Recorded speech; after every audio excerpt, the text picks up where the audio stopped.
Pantalla Bueno, completa. ya gente chula animazule, así que bueno, así goa, ¿vale? Aurrea. Bueno, arratsalde on danoi, bueno, eskerrik asko gaurko saio berezi honeta be animatzen zelako. Eta bueno, gautzako erronka da bata, eta egiz esan bidea ikestak hau zelan ikurten gora ben, baina bueno, intentzio honenaz bai adanak ondo urteten da ben, eta atzalde politxe pasaten dugu.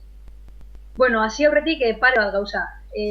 Batetik, bueno, konektatu ezazen danok mikrofonu eta bideu printzipioz amata engotzu jozuk, baina bueno, zeuk aukeri bakazue horre amatateko, amata. Eta beste alde batetik, bueno, galderak edo bakazue, zumen bitxartez konektatu ezazenok bakarrik halko zuen, YouTubeko ez da aukeraik, eta hor behiko partin dakazue chat deiten dane bokadillo bat, ez, hortxe klikein eta nahi zuen guzti hortxe irati halko zuen, bale? Bueno, hoxe, gaurre danok ezautzen duzen Eloi Arranaxin eta eurak deskubritako Wolframan inguruko itzaldixe eskainiko esku, Rosa Errazkinek, atzalde hone Rosa. Bueno, itzaliko protagonista modun Rosa kimikaxe da eta ondarribin jaso zan arren 82. Urtetik Bergarako errege seminasuko antzinako instrumento zientifikun bildumin arduradune da. Eta bueno, nik suerte ze pasan urkinoan aukeri berak zuzentzen da bene Bergarako laboratorium museu ikusteko, eta bueno, eta beran azalpenak entzuteko. Eta benetan esan bitzuet aukeri badakazue oso bizita interesanti eta politxe dela.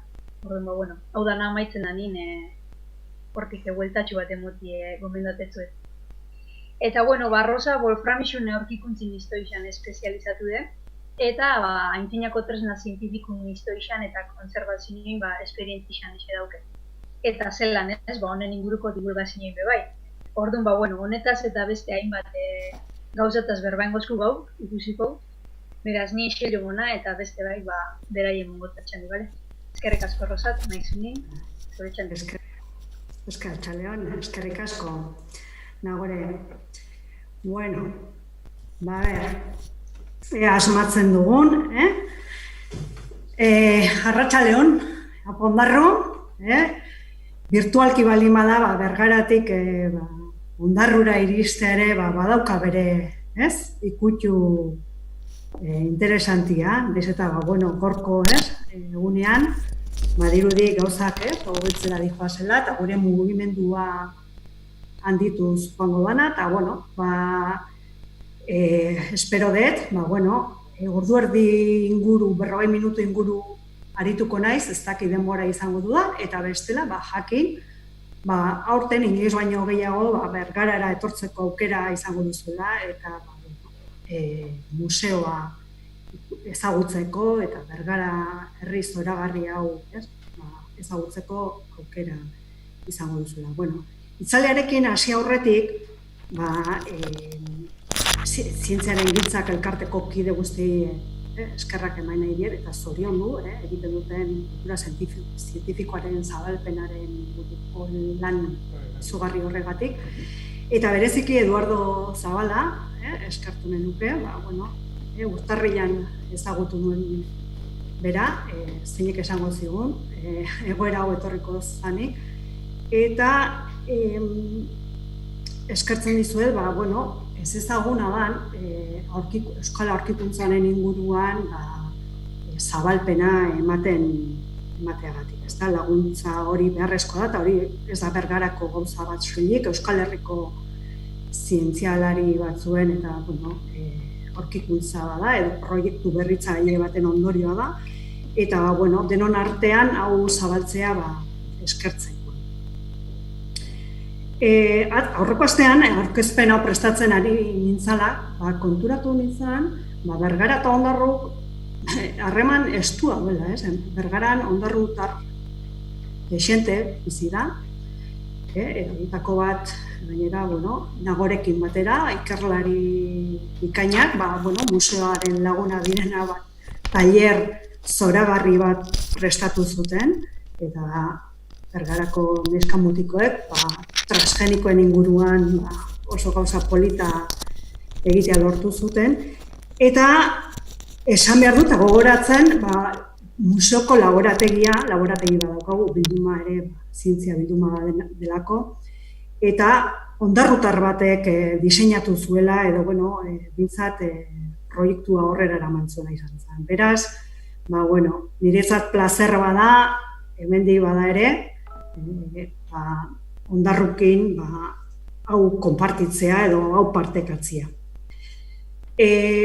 Gero azalduko dizuet zergatik oso kartel politia da, hori bada, Elujarra nahi hau, Wolframio eta espioitza horren atzian, gazteek agian ez duzu ezagutuko, baina hor Hilda protagonista bikaina zoragarria dago, eta hitzaldian zehar horren arrazoia ulertuko duzuen, bai? Baina aurretik, pixka bat azalduko dizuet, Bergara edo ezagutzen ez duzuenentzako edo nun gauden ulertzeko, bai? Bergara, dakizuen bezala, estrategikoki bere garaia 18. mendean, Bilbotik, Donostiatik eta Gasteiztik erdigunean topatzen da. Ez da kasualidade bat, hor dago. Eta hor euskal ilustratu asko aurkitzen ziren. Eta Bergarara etortzen bazarete, duen historia politiko, zientifiko eta artistikoaren gatik, izugarrizko erdigune historiko politia dauka monumentuz jositakoak. Gure museoa, hor ikusten duzuen laboratorion, jauregi batian dago, eta nahiz eta 2015 urtean inauguratu genuen, hau da, ateak publikoari zabaldu genizkion, oso proiektu luzea da. Nagorek esan duen bezala, 1992 urtetik, poliki-poliki, Bergaran zegoen bilduma zientifikoa errekuperatzen hasi ginen, bai? Talde bat osatu zen, ni naiz kimikaria, eta nire kasuan fisika eta kimika instrumentuen, garaiko instrumentu horien, pixka bat identifikazioa, funtzionamendua eta pixka txopunketa horretan. Pero biologo bat, oso naturzientzia bilduma interesgarria dagoelako, eta museologo. Eta hor, abiatu ginen, eta konturatu ginen, oso Euskal Herrian bilduma bakarra zegoela, eta museo bat egin behar zegoela. Berez, esango dizuen, non sortu zanta guzti, baina, guk eraikin zoragarri hau monumentua izendatutakoa da, noski, Bergaran asko daude, eta Eusko Jaurlaritzaren artxibategin filmategia egon zen, 2014 urte arte, eta urte horretan Bilbora joan zanean, udalak berreskuratu zuen jauregi hori, eta museoa bertan jartzea erabaki zuen Bergarako udala, hau museoa Bergarako udalaren zerbitzu bada. Ikusten duzuen monumentua izateaz gain, lorategi historiko bikain badauka, Gipuzkoan, oso bakarretako bada, adituen arabera. Beraz, Nagorek esan duen bezala, uda honetan edo aldu zuenean etortzeko aukera daukazue, kanpotik usteko espada ere. Jakin, egoitza honetan edo jauregi honetan, kontatuko dizuedan proiektu berritzaile horren protagonistetako bat bertan bizi izan zala, Peña Florida kontean, bere azken urteak bertan pasat zituen, eta 2018 urtean, DPC erakundeak bideratuta eta berari esker, Europako zientziaren leku historikoa izendatu gintuzten. Hori ohorezko aitorpen bada, eta esango dizuet, sartzen zarete European Physical Society webgunean ikusiko duzue zenbat daude. Frantzian adibidez, uste bi besteik ez daudela, Parisen, ohore handiko edo prestigio handiko erakunde zientifikoek daukatena, eta Espainian, Bartzelonan badago bat, Fabra observatorioa, eta Madriden Residencia de Estudiantes deituriko erakunde, oso historia politia daukalako, eta euskaldunok, hauxe daukagu, laboratorion edo Bergara. Garai horretan lortutako lorpen edo aurkikuntzaren ondorioz. Baina jatorria hementxe dago, hemen ikusten duzuen fatxada honen atzean aurkitzen zen erakundea. Errege seminarioa deitzen zaio, baina ez zan apaiztegi bat. Zan Euskal Herriaren adizkien elkarteak beraien proiektu berritzaileak aurrera edo gauzatzeko aukeratu zuten egoitza. Garai honetan, 18. mendean, Carlos III erregeak jesuitak kanporatzen ditunean, eraikin hau libre geratzen da eta Peña Florida konteak eta bere lagunek Isaustin elkartzen ziren arren askotan, beraien tertuliak eta bilerak egiten, Bergarako errege seminario honetan instalatzea edo sartzea erabakitzen dute. Beraz, errege seminarioa, erakunde aitzindaria eta berritzaileren egoitza da, dudari gabe. Baita ere, ausartzen gara eta esaten dugu, Zabalista hori ni Bergara harrei esaten diet, Bergara zientziaren sorlekua dela, dudari gabe, dukan historia zientifikoa harrigarria da, ez bakarrik 18. mendean, Iruiar eta hauen garaian, baizik eta 19. mendean ere jarraitzen du, ez da indarra hain handiarekin, baina jarraitzen du, eta historia zientifiko horrek izugarrizko bilduma. 3.000 pieza inguru dauzkagu, gero agian diapositiba pare bat erakutxeko izkizue, idea bat ardezazuen ze bilduma mota dan, eta urte askotako ikerketa ondoren, badakigu, museo handien antzeko pieza dauzkatela. Bikaina da eta bakarra kasu batzuetan. Baina, gaurko gaia, Eluia Arranaia eta, pixka bat, beraien proiektu edo Euskal Herriaren adizkidearen elkartearen proiektu horren inguruan arituko gara, bai?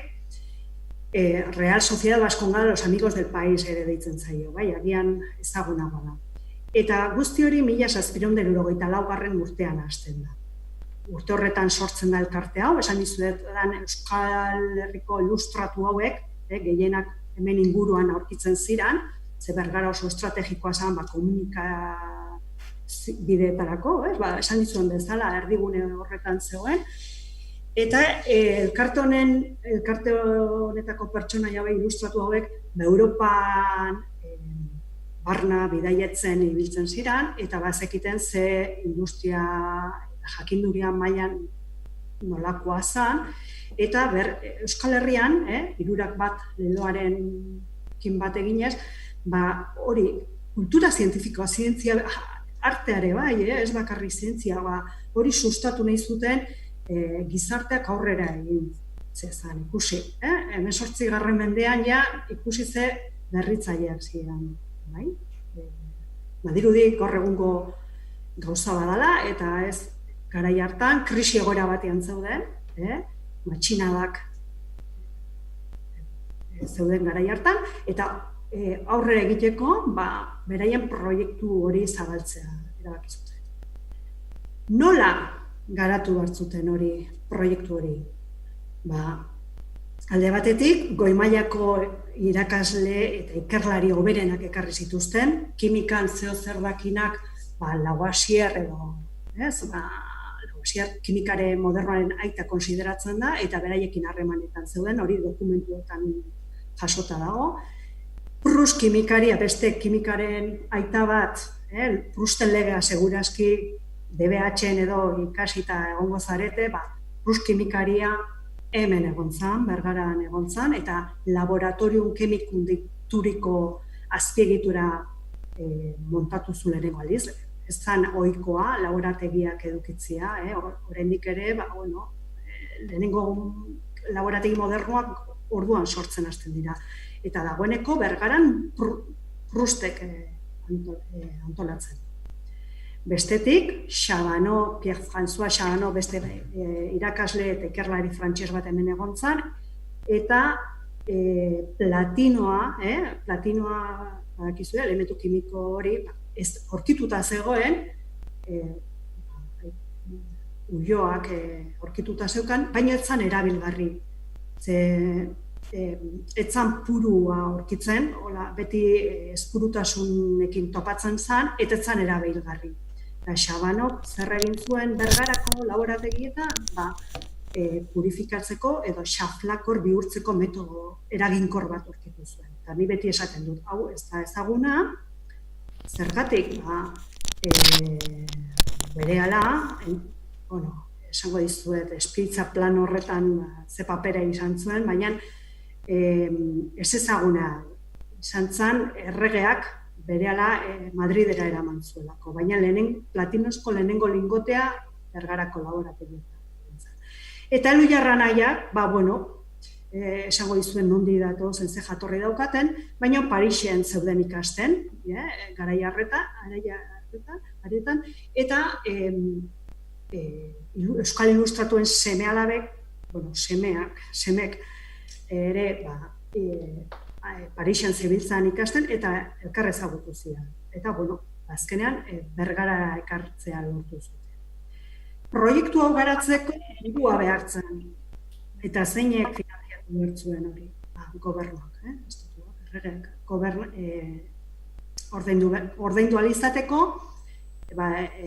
Europako industria spirits bat enkargatu zioten Euskal Herriko adizkien elkarteari. Hau da, elkarte honek tapadera moduan jokatu zuen diru laguntza horren truke.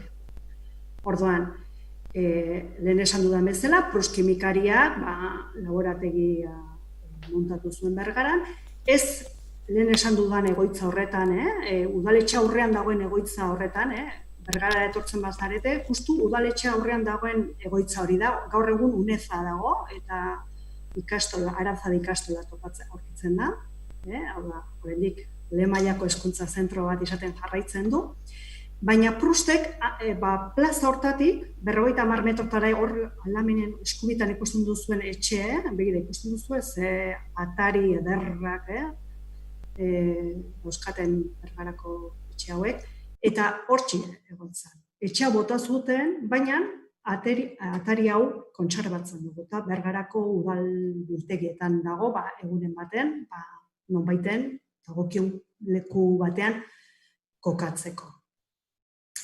Eta Elhuyar anaiak esan dizudan bezala, Parisen zebiltzan, garai hartan ikasten, eta, Peña Florida eta hauen semekin harremanak izan zituzten, eta proiektu honetan parte hartu zuten.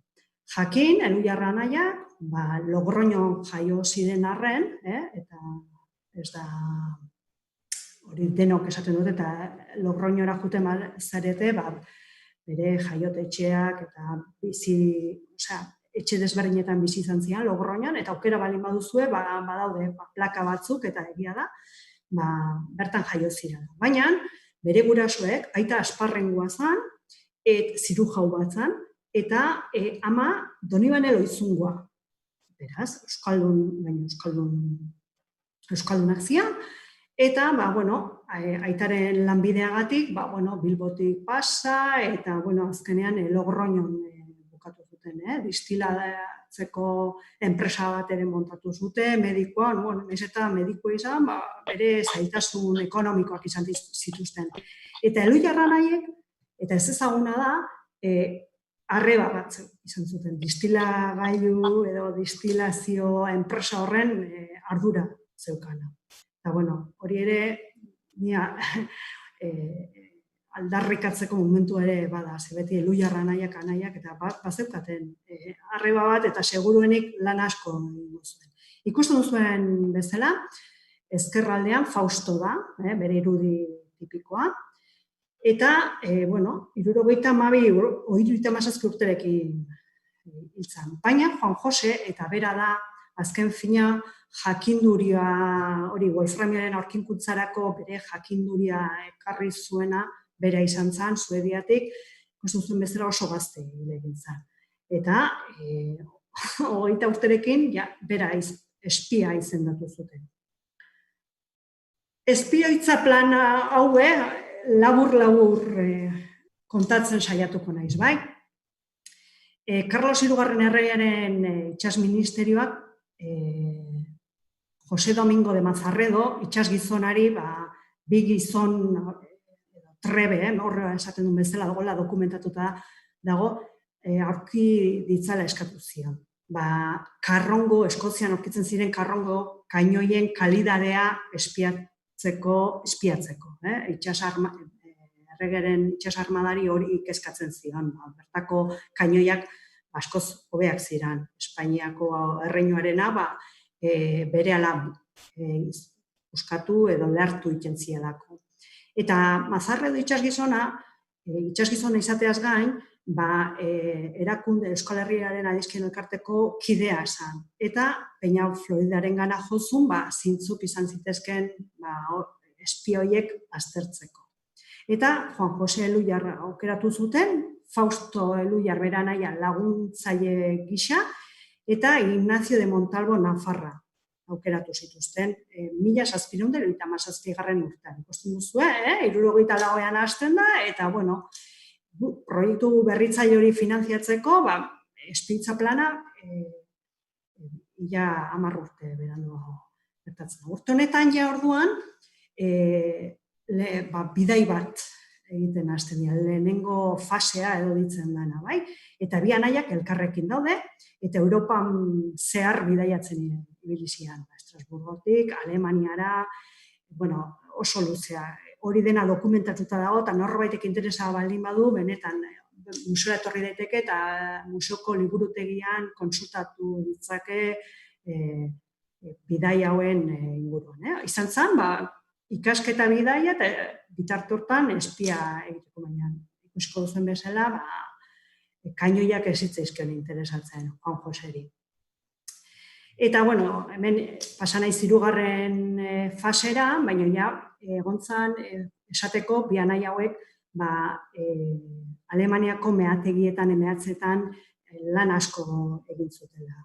Eta mineralogia asko ikasi zutela, eta bertako meategietako laginak lortu zituztela. 1791 urtean, elkarteak, Euskal Herrian adizkien elkarteak, Fausto Bergarara etortzeko itzultzedin eskatzen dute. Eta irakasle gisa etortzen da Bergarara. Hartu dituen ikasketa, jaso dituen ikasketa kontutan hartuta, mineralogia katedrak deitzen zitzaiena, klaseak ematen hasten da. Eta 1781ko abenduan, ja hor Juan Jose, beranahia gabe, Suediara juten da, bakarka. Upsalako unibertsitatera juten da, eta jakin, garai hartan, kimika modernoaren sorrera horretan, Suedia dela indartsuena, edo, adituenak hortxe daude. Schill, Toberman, Olof Bergman, eta Juan Jose, antxe zebilen, horrenen klaseak jasotzen, eta suediarrek, tuxten deituriko minerala, edo harriastuna esan nahi duen mineral hortatik lanian zebiltzan suediarrek.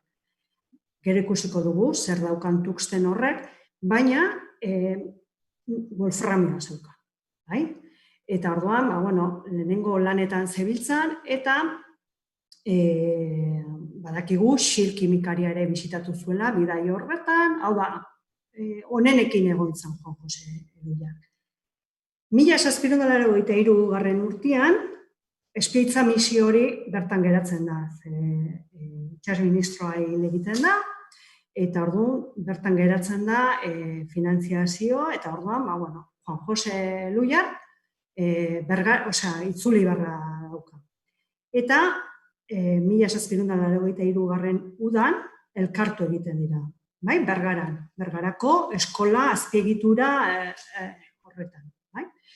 Uda horretan, wolfram deituriko mineralarekin, lagin batzukin etortzen da, Zinualdeko meategietatik lortutako mineralekin, eta ikusi, udatik irailera, ja, lortzen dute, bi anaiek, izugarrizko azpiegitura daude Bergaran, laborategi izugarria daude, gero ikusiko duzu, oso labe handiak, temperatuko labeak behar dituzte, eta Bergaran horiek zeuden.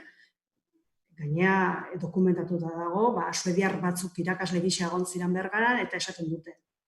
Hemos estado en un pueblo pequeño, en un pequeño pueblo, entre el norte de Francia, el sur de Francia y norte de España, y tienen unos laboratorios 5 veces superiores a los de Uppsala.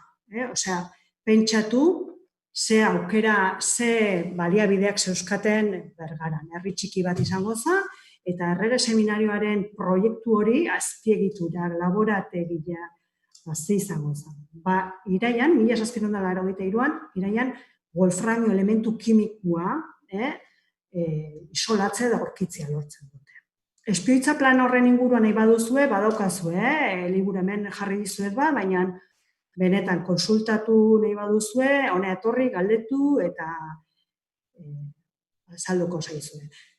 Ikusten duzuen bezala, elkartearen aldizkarian argitaratzen dute, beraien aurkikuntza, jakin, elementu kimiko hori, hemen ikusten duzuen, gaur egungo taula periodikoa, elementu kimikoak 118 ezagutzen dira, gaur egun.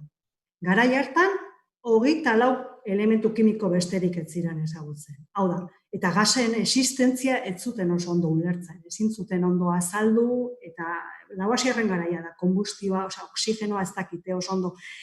Teoria desberdinak asmatu beharrean aurkitzen dira hori esplikatzeko, behar bada entzun duzue, flogistoaren teoria edo olako teoria miragarria, oraindik alkimiaren transizio horretan dabiltza, eta Louis Aranaien aurkikuntza irakurri nahi duena, ez dago ez da formula kimikorik, dena da oso ondo azaltzen dute, nola egiten dute, eta horregatik esango dizuet, hemendik aurrera wolframio deitzeko mesedez, eta ez tuxteno. Esango dizuet zergatik ditzen zaion tuxtenoa, baina Louis Aranaiek wolframio deitzea, erabakitzen dute wolframa deitzea, lortzen duten minerala, abiatzen dira mineralaren izena, wolframita dalako. Hau xe daukazue. Usten duzue desberdintasuna, ezkerreko hau, hemen xelita, gaur egun xelita ditzen zaio, baina bere garaian tuxtenoa ditzen zen, Eta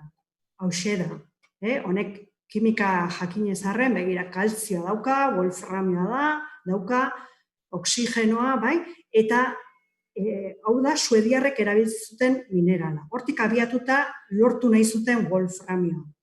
Baina, Louis Aranaiek ez, wolframitatik. Oso ondo esaten dute zemeategitatik lortutako mineraletik abiatzen dira, ikusten duzu burnia dauka, manganesoa dauka, wolframioa dauka, eta oksigenoa dauka. Eta hortik abiatuz,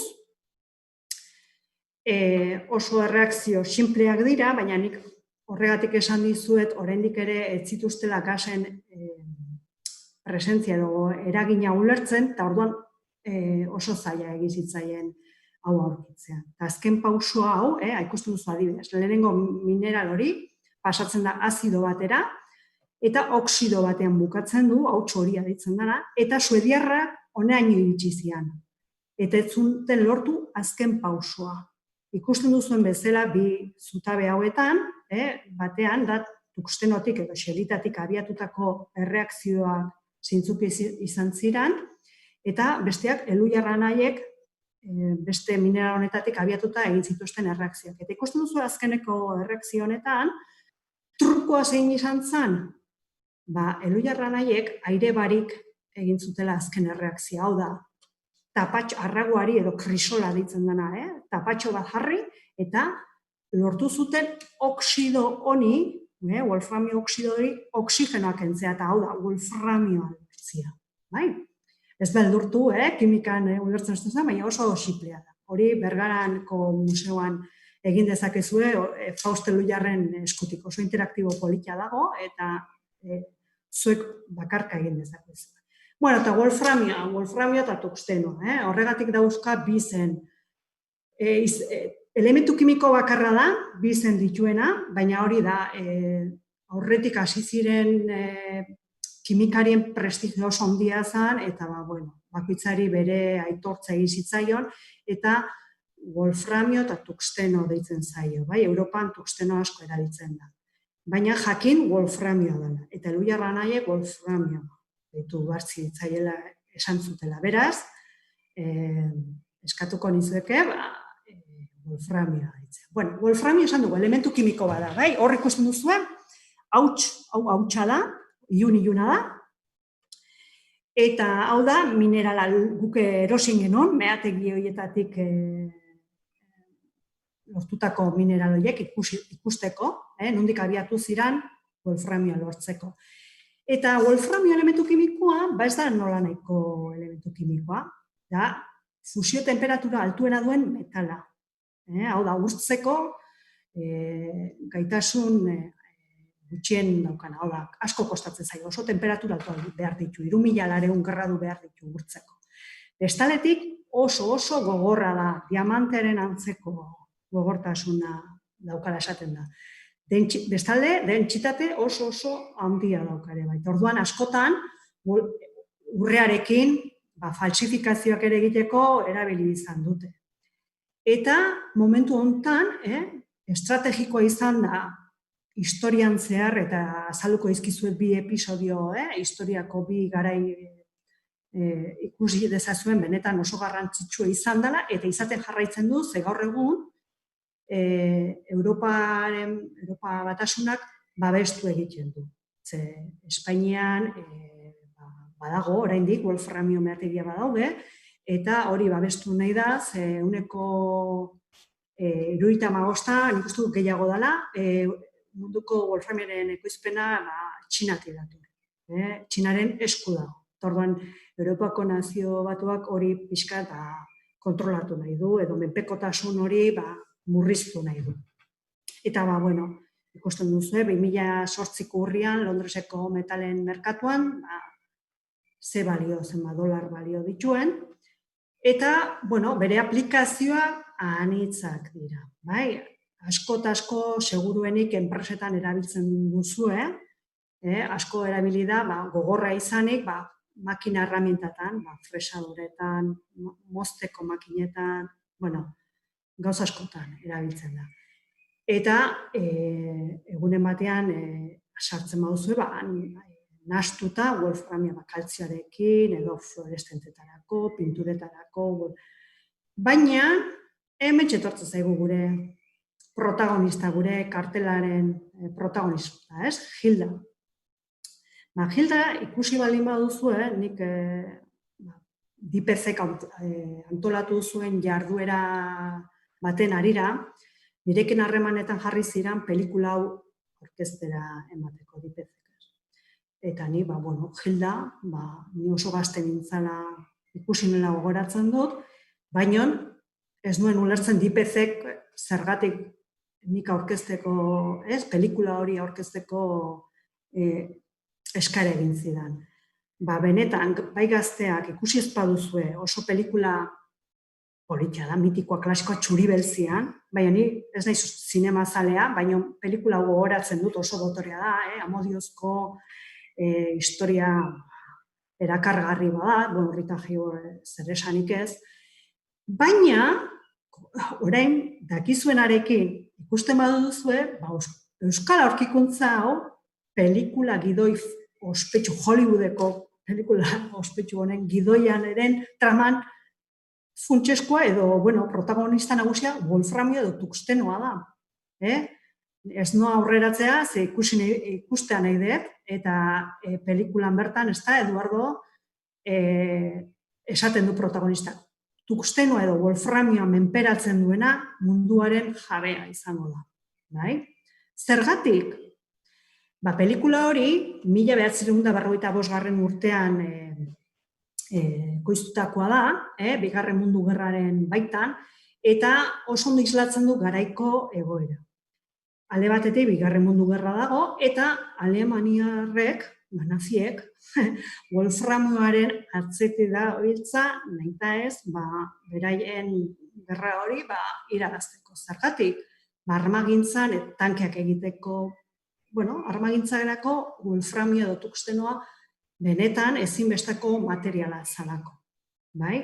Eta esaten dizuet, pelikula hau horren isla da, ikusten da nola kasino baten atzean oso trama ilegal badagola wolframioren ekoizpena edo trafikoaren inguruan.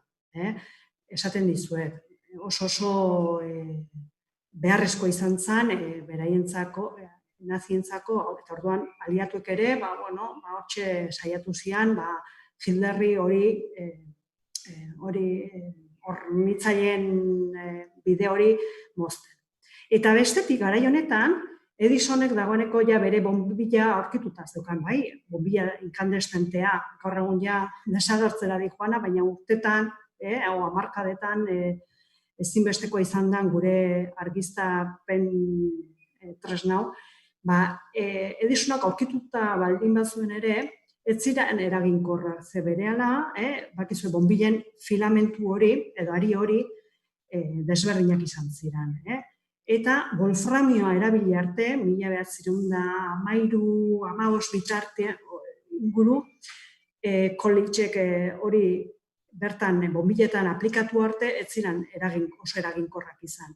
Eta orduan, garaio hartan ere, tankeak egiteko erabiltzeaz gain, bonbillen enpresetako, enpresa handi horietarako, wolframioaren trafiko izugarria egon zen.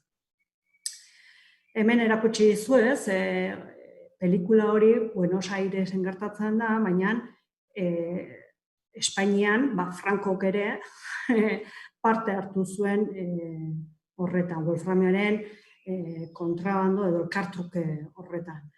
Non egiten oso ezaguna da, Canfrankenko, beltoki honetan, elkartzen ziala, Hitler eta Franco, Hitlerrek urrea ematen zion, eta Frankok elkartruke, Espainian, gero esango dizun topatzen dian gaur egun, wolframioa, horren truke. Horretik wolframioari askotan dintzen zaio urre beltza, bai? Wolframioaren meategia, jakin nahi baduzue, bere garaian, Bigarren Mundu Gerran garaia horretan, Espainiako hainbat lekutan, wolframiozko meategia, izugarri zabaldu ziren, jende asko torri izan, hor lanera, Hitlerri hori wolframioaz hornitzeko, eta hemengo ikusten duzuen bat, jarri dizuez, Barrueko Pardo, Salamankan aurkitzen den meategi bat, ze badirudi berriro ere berpisten hasi diela. Garai bateko meategi hauek, berpisten hasi dira, hori esan dizuedan Europako nazio batuak hori babestu nahi duelako wolframioaren ekoizpen edo estrakzio hori. Beste bat, Galizian ere, Galizian asko egon zan, eta Ponferrada eta Orense artean, Kasaioren, ez dakit Galiziarren balin badago, jakin, abandonatuta badaude ere, wolframiozko meategiak ziela, eta hortxe lan izugarria egon zan, langile asko egon ziren, urrearen truke. Hori garai bat izan zen, baina gaur egun estrategikoa izaten jarraitzen du. Esan dizuedan Europako babes horrez gain, proiektu berritzaile, gaur egungo proiektu berritzaileetan ere erabiltzen da, fusio nuklearrean. Denok ezagutzen dugu, erreaktore izugarri handi horiek egiten ari dienak, bai? Jet edo ITER, baten batek informazio nahi badu galdetu dezala. Baina ikusten zuen morea eta arroxa edo ez dakit oso ondo ikusten duzuen, hori da errektorearen barruko zatia, eta hori wolframioz egina dago. Guk nengo plaka bat badugu, bertako kide batek, bertan lan egiten duen batek, doaintzan eman zigulako, eta dena plakatxoz beteta, wolframioz plakatxoz beteta. Berdez dagoena berilioa da, baina guzti hau wolframioz da. Oso temperatura altua lortzen dira fusio nuklear horietan, eta wolframioa ezinbestekoa dute. Bai, bestetik, hemen, segura eski hau ja gure egunerokotasuna erabilgarriagoa izango da, TIG soldaduretan, hau da, tungsten inert gas, hori, soldadura mota hauetan, elektrodoa ikusten duzuen arku voltaikozko soldadura hauetan, hau wolframiozkoa da. Bai, hau aria da, soldaduran urtzen dana, ikusten duzue, eta hemen lortzen den temperatura altua dela eta oso elektrodo gogorra eta temperatura jasaten duen material batez egina egon behar du. Iner gas deitzen zaio, hemen gasa egoten da.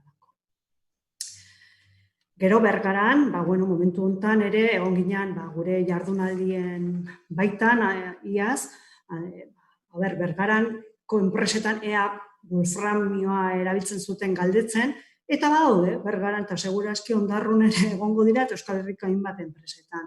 Momentu honetan, pieza hauek ditugu, eta hauek dira, torlojuen buruei forma emateko erabiltzen diren piezak, kortanteak edo deitzen diren, eta orduan, horiek ere, wolframioz eginda daude. Bai? Esan, wolframiozko ere bai, eraztunak, esan nahi dut, bitxiak eta egitok erabiltzen direla, platinozkoa bezain gogorra dielako, eta horixe da wolframioaren erabilera, garrantzia, eta asaltzen dizuedan gaia eta gonbita Bergara etortzeko. Baina, bai gainetik baldin bada ere, 5 minutu besterik ezpada ere, esan nahi dizuet, hori 18. mendean izan zen, baina 19. mendean Bergara oso hezkuntza zentro bikaina izan zela. Ezain bikaina etzun hainbesteko prestigioa lortu, baina garaia hortan 19. mendea hezkuntza arautzen hasten da, ez? Eta orduan, probintzia bakoitzeko, bigarren hezkuntzako institutua ezartzen hasten dira. Eta ni gaztei, batzutan bisitaren bat egitea tokatzen zaidan esaten diet. Gaur egun, herri bakoitzean 8 institutu egoten dira, ez da, edo gehiago, baina garai hartan 19. mendean, probintzia bakoitzean bakarra egoten zen. Eta Gipuzkoakoa Bergara topatzen zen.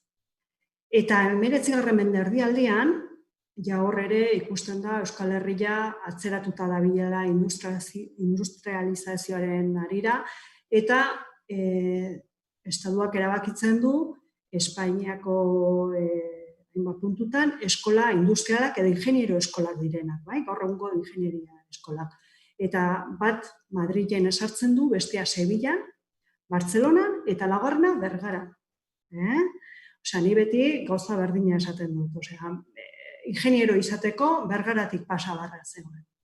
Naiz eta orain, Bergararen historia hori ez ezaguna da, baina horixe horrela izan da. Garai honetan ere, lehenengo behategi meteorologikoak ezartzen dira, jazten dira behatoki batzuk, zeinetan informazioa edo datua bidaltzen dira Madridera, eta Gipuzkoatik Bergaratik bidaltzen dira. Eta 1880 urtean, bukaeran baldin bada, hor bai, Dominikoak sartzen dira, hor bai apaiza dira, baina hemen ikusten duzuen Fray González de Arientero, etzan nola nahiko Dominiko bat izan. Darwinen teoria dela eta aurre egiteko edo alde jartzeko, zientziak ikasi zituen. Eta hortarako, naturzientzien bilduma zoragarri bat lortu zuen. Naturalista hoberenen bildumetatik lortutakoa. Eta, gaur egun, zer dugun, lehen esan dizuedana, 3.000 objektu zientifiko, 18 eta 19. mendekoa, fisika eta kimika instrumentuak, mineralak eta fosilak, eta giza anatomia modelo txikitxo bat, baina oso garrantzitsua, eta zoologia bilduma ikaragarri bat. Osea, ez da ehiztarien trofeoak, da zientzia egiteko erabilitako bilduma. ikusten duzu hemen, fisika gabinete hauxe zan, nik 1982an, hau dena desmontauta, dena galtzear aurkitu nuen, eta, bueno, ahal izan duguna berreskuratu dugu. Teoria klasean ematen zuten, eta gero olako geletara juten ziren fisika esperimentala frogatzera. Beraz, oso didaktikoak dira pieza guzti hauek. Ikusten duzu, manuala daude, garai hartako fisikaren islak, edo lekukoak dira. Ikusten da, elektrizidadea, fisikaren zain atalak aztertzen edo garatzen zituzten, mekanikan, eta naturzientzietan gauza bera, hauxe zan. Hona etortzen basate, leopardoa ikusi dezakezue, edo biltegietan, klaro, erakusketa iraunkorrean egun pieza bestik ez ikusten. Eta beste guztia biltegietan kontserbatzen dugu, oso baldintza egokia behar dituzte. Batez ere zoologia bilduma. Ikusten duzu gure tigria, kakapua, eta, listo, jakin, museoak bat egiten dula, aurrerapena eta garapenaren eragile izan nahi duela, nola berrikuntza eta hezkuntza eta zientzia oinarri hartuta. Horregatik, aldi baterako erakusketak eta kontatu dizuedan Nagoreren tailerrak eta hainbat jarduera egiten ditu. Eta nik uste dut, denboraz ez banaiz gehiegi luzatu, horixe izango ditzake nire aurkezpena. Mila esker. Bale, eskerrik asko, Rosa, eskerrik asko. Hemen txaloik interaktibo ezilik egin, ero, zozelan, nik txaketxe haukela beran etxin txalo zaparrada bat. Beti latxeik galdera tarte bat zabaltzen dugu galderantzako, bat ematek nahi badau galdera ikein mikro aldau desaktiba eta galdera bat egin. Bestelanik, jentik idatzi dautxatin badaz galdera batzuk hortik. Orduan, inok ez badau galderaik eitzen. Nik galdetuko dut txatin batek galdetu da bena. Eta da, aber espioitza lanetan, Lui Hartarrek euskeri ea erabili ben. Bai, badago, ez zingo nizuke zer da momentu honetan, gogoratu beharko nukelako, baina badakigu euskera erabili zutela, hau da, euskaldunak zirela, bazeukatela euskeraren ezagutza. Orduan, nik galdera batakat neuri, gero, nagorepe, zazta badaukela. Niri, egin dozu komentario bat oso interesganti, Wolframan isolamendun gora beran, ez? Baina, bai esan dozu, Wolframa isolatu zen garai horretan, eguan ezagutza kimikana nahiko limitatu, edo, ez ala gaur egungo, ez da? Hori, esango. Ni flipatzen abena da, zelan aldaben formula kimiko garatu, edo potentik erabili baik, holako ikerketa bat egin. Da esati modun matematikari batek ikertzean notazio matematikoik erabili gabe. Zelan da posible? Guk erakusketa iraunkorrean eta gonbidatzen zaitut, bere lana irakurri dezakezu eta ze ondo idazten duten. Osea, kimikaria dira eta gero hori guztia bastakizen batorriko lana da, argitalpena. Konturatzen zara oso ondo detaile askorekin adierazten dutela, baina detaile asko. Eta oso ondo, zientzialariak izateaz gain, oso ondo idazten edo espresatzen ziela. Eta ikusten duzu, nola probatzen juten dira, ze sensazioa dituzten, azidotasuna, basikotasuna, eta gero, bapatean konturatzen zara, ez dutela formularik erabili. Dira, imaginatzen dutena eta pertzepzioak edo sentsazioak idazten dituzte. Hain ondo idazten, espresatzen dira, oso guk egin dugun interaktibo bat, dala Fausto bere berriro ere bisitariari erronka bat botatzen egiten dio, gaizaren gu bezala Wolframa isolatzeko, ez? Eta hori dena, informazio guzti hori lortu nuen, museografoi esanien begira, eskorrela egin zuten. Horrela egin zuten eta horrela egin zuten. Osea, gramoak ere ez euskaten oraindik eta granoak dira. Ulertzen duzu, eta dena da, espioitza gainera modu oso espioi puntu batekin, eta oso zoragarria. Virtuoso batzuk. Bai, eta, gero, ni badakidalako, hori, oso limitatua zen, Lavoisier orduan zegoen konbustioaren inguruko esperimentuekin, hau da, oksigenoarekin, eta oso garai hartan flogistoaren teoria erabiltzen zuten hauek hori azaltzeko, ez? Oksigenoaren eragin hori nolabait esplikatzeko. Garai batean eterra izan zen, baina gero ja, geroz eta motxagoa dira pelikula hau, ez? 18. mendean ja zientzia instrumentoa ditzen zaie, baina ditzen zaie instrumentos de precisión. Osea, ja azten die nahi dutela dena esperimentatu eta frogatu. Eta horra azten da, ikusten da, horren lekuko dira. Eta oso ondo azaltzen da. Bale, eskerrik asko. Nagore, nahi bazuzu galdetu? Bai, bale. Nik galdera bat dakat, ez?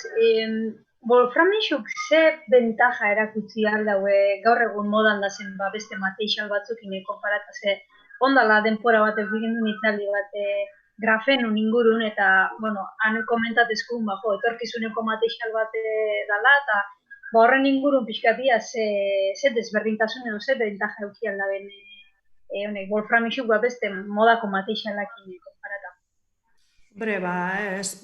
A ber, desberdintasuna ez da, esaten dizuet, wolframia da elementu kimiko bat, dauzkan propiedade kimiko edo engatik, edo fisiko engatik, erabilpen maila esan dizuedan oso handia izan du, oso gogorra da, eta orduan, erabilpen ugaria izan du. Bai industrian, gaur egun, eta izaten jarraitzen du, eta esate dizut, garai desberdinetan, armagintzan ere erabili dute. Ez dakit, agian grafenoak orain ezagutzen dugunarekin, ez dakit, zehazki grafenoak ze eroale handia dela bai, baina, ez dakinik ze grafeno azkenean karbonoa da, eta ez du fusio temperatura hori ez da gutxiago. Osea, wolframioa da fusio temperatura altuena duena. Horrek, esan dizuedan, soldaduretan gaur egun erabiltzen den tekniketan, eta oso praktikoa da. Aeronautikan ere erabiltzen da, ze oso dentsitate handia dauka, baina espazio txikia hor badaude youtuber asko, baten ikusi nahi baduzue Jordi Pereira adibidez, wolframioaren inguruan asko ekarri genuen Gabonetan, eta kubo bat ekarri zigun, material desberdinetako kubo, dimentsio berdinetakoa, eta izugarria da, hartzen dezu wolframiozkoa, eta hartzen dezu, ze pixua daukan, ez? Eta dauzkan propiedadeak, eta ez dizut, gaur egun, reaktore nuklear horietan, fusio nuklear horietan, horregatik da, fusio temperatura altua duelako. Vale. Eta gero ja amaitzeko, luzatu da bizkat, beste inok ez dauke beste ikinetat, galdera orokor bat, eta guztako lezake puntualizati bizkat laboratoriumea juten dan batek, zer bilatuko dauze, ni harritxun itxune da, askotan juten ga museutat, eguale, vitrina baten barron dakazu gauzak, eta zu ikusten zuz ez, baina laboratorio edo museo honetan atentzio deitu izan da zelako interaktibu dan, ez? Orduan, bai helduntzako eta bai gaztetxo hauantzako oso egokixi xaleiken bizita bat, ez? Orduan, pixkat horien entziaien plazaratzi, zer topako da ben.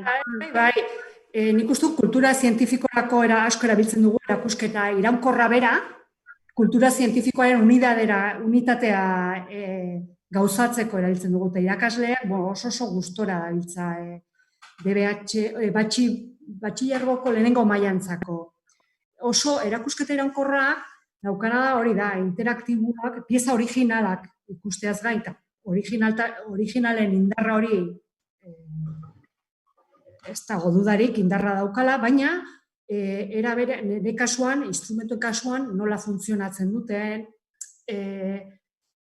taula interaktibo, periodikoaren taula interaktiboa dugu, eta egia da ikusten ditugula umeak jolasten, eta baita agian enpresa aditu, berritzaile baten zuzendaritza taldia. Osea, denok jakin nahi dugu, askotan esaten dugu, kimika, oso goza arrotza izango baritz, baina guztia elementu kimikoi osatuta dago, eta beraien nasketarekin, eta ikusi daiteke zertan erabiltzen den. Eta bai txikietatik, askotan ume txikiak etortzen dira, bueno, a ber, guk ez dugu taula periodikoa eman, baina, a ber, ze elementu kimiko esagutzen duzue, jolasen hiltzen gara, kaltzioa, non dago, eta topatzen dute, eta beraien interaktiboen bidez, jolastu egiten dut, eta gero gure Fausto Eluiar dela, gure protagonista museoan, horre galdetzen juten dan denbora guztien, nuntzaude, saiatu zaitez gu bezala, hori egiten, eta, bueno, gero naturzientzien, bilduma ere zoragarria da, eta nik uste dut oso kompletua dela. Pieza originalak, interaktiboak, eta dokumentuak, Eluiarra nahien argitalpena ikusi dezakezu. Eta gero tokatzen da aldi baterako erakusketa, noski. Eta, bueno, zuen tailer zoragarriak nahore, osea, hemen eskugarra daukat. Bai, hori hurrengo bateako dago. Bueno, nire partetik Josu ez daizu zeo zer gehitzu nahi bazu? Ez, bueno, ja bizka luzatu inga, eta amentxelako, Rosa, espero guztua egon izana, hau esperimentu etxen, eskerrik asko etortzearen. Eskerrik asko entzuten dazen guztiai bebai, eta, bueno, gaurko hitzalditxik bi gauza bentzat akorda, eta bata da, Hilda ikusi bidela barriro. Eta bigarrena da, Bergara bigazela, museo ikustea, eta jak estamos gero bazkaltzea bebai. Vale, eta potello etxea. Hori da. Bai, bizi dugun egoera honetan gainera, nik uste dut, hori, proposamen polita dala. Bai, gaina hon, turismo nahiko indoor enbidouela, perfecto datorre, holako bat eukitxi. Así que, bueno, eskerrik asko Rosa, ia ikusten gazen Bergaran. Eta gure beste entzuliniai begire, dakizuen modun, zientzaren giltzakek esperimentu hauen jau ikusteko zelan funtzionatzen daben, baina gure hurrengoko zaiu irailin izango da. Espero irailin alkar ikutu algazela, kaina bat eraten da pintxo bat jaten, eta beko zinan etxi gure hurrengoko zaiu. Ezin jo aurreatu zein izango dan, hori sekretu dalako, baina gauza potentik etorriko di udieta gero bebai. Bale, eskerrik asko da noi, eta ikusi arte. Eta grabatak eatzen da saio, YouTubeen, bale? Así que, batek nahi badau barriro ikusi, edo ezin izan badau saio hau direktun ikusi, alko dau grabata ikusi. Venga, eskerrik asko eta ondo izan da noi. Vale. Agur, Rosa. Agur.